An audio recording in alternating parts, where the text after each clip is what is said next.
Royal Challengers Bangalore RCB के प्रशंसकों के लिए आईपीएल 2026 का सीजन उम्मीदों और चुनौतियों का एक मिला-जुला पैकेट लेकर आया है। इस बार टीम की तैयारियों को सबसे बड़ा बल तब मिला जब ऑस्ट्रेलियाई दिग्गज तेज गेंदबाज जोश हेजलवुड की टीम में वापसी सुनिश्चित हुई। हेजलवुड की सटीक लाइन लेंथ और पावर प्ले के साथ साथ डेथ ओवर्स में कसी हुई गेंदबाजी आरसीबी के बॉलिंग अटैक को वो धार देती है जिसकी तलाश उन्हें सालों से है। हालांकि क्रिकेट के मैदान पर कहानियां अक्सर उतनी सीधी नहीं होती जितनी कागजों पर दिखती हैं। हेजलवुड की टीम से जुड़ने की खुशी के बीच एक ट्विस्ट ने आरसीबी के खेमे में चिंता की लकीरें खींच दी हैं। फिटनेस का ग्रहण और शुरुआती चुनौती। ताज़ा रिपोर्ट्स के मुताबिक जोश हेजलवुड अपनी पुरानी फिटनेस संबंधी समस्याओं, संभावित रूप से एडी या साइड स्ट्रेन से पूरी तरह नहीं उबर पाए हैं। इस वजह से वो आईपीएल 2026 के शुरुआती कुछ मैचों में चयन के लिए उपलब्ध नहीं रहेंगे। आरसीबी के लिए ये खबर किसी झटके से कम नहीं है, क्योंकि चिन्नास्वामी जैसे छोटे मैदान पर जहां गेंद बाउंड्री के बाहर जाने में वक्त नहीं लेती, हेजलवुड जैसे अनुशासित गेंदबाज की कमी बहुत खलती है।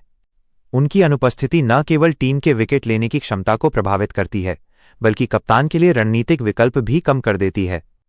हेजलवुड का न होना आरसीबी के गेंदबाजी की गहराई, बॉलिंग डेप्थ की कड़ी परीक्षा लेगा। बेंच स्ट्रेंथ की अग्नि परीक्षा।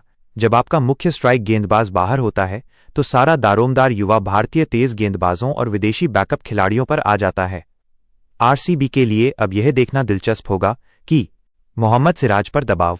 हेजलवुड की गैर मौजूदगी में सिराज पर नई गेंद से विकेट निकालने और रनों पर अंकुश लगाने की दोहरी जिम्मेदारी होगी।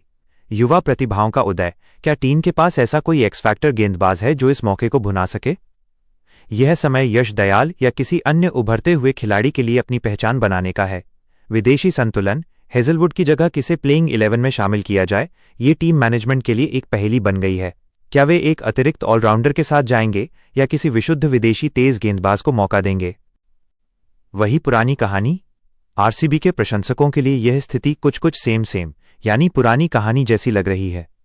अक्सर देखा गया है कि आरसीबी के बड़े विदेशी खिलाड़ी टूर्नामेंट की शुरुआत में चोटिल हो जाते हैं या नेशनल ड्यूटी के कारण उपलब्ध नहीं होते।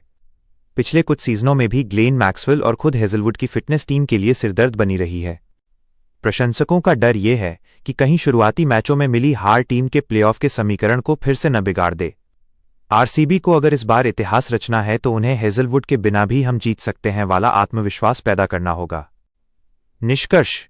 जोश हेजलवुड का शामिल होना एक मास्टर स्ट्रोक है, लेकिन उनकी चोट ने आरसीबी के मिशन 2026 के सामने एक शुरुआती दीवार खड़ी कर दी है। यदि टीम प्रबंधन अपनी बेंच स्ट्रेंथ का सही इस्तेमाल कर ले जाता है और शुरुआती 3-4 मैचों में सम्मानजनक प्रदर्शन करता है तो हेजलवुड की वापसी टूर्नामेंट के दूसरे हाफ में उन्हें अजेय बना सकती है। क्या आरसीबी इस बार अपनी गेंदबाजी की गहराई की परीक्षा में पास हो पाएगी या फिर ईसाला कप नमदे का सपना एक बार फिर फिटनेस और किस्मत के खेल में उलझ जाएगा? ये तो आने वाला वक्त ही बताएगा।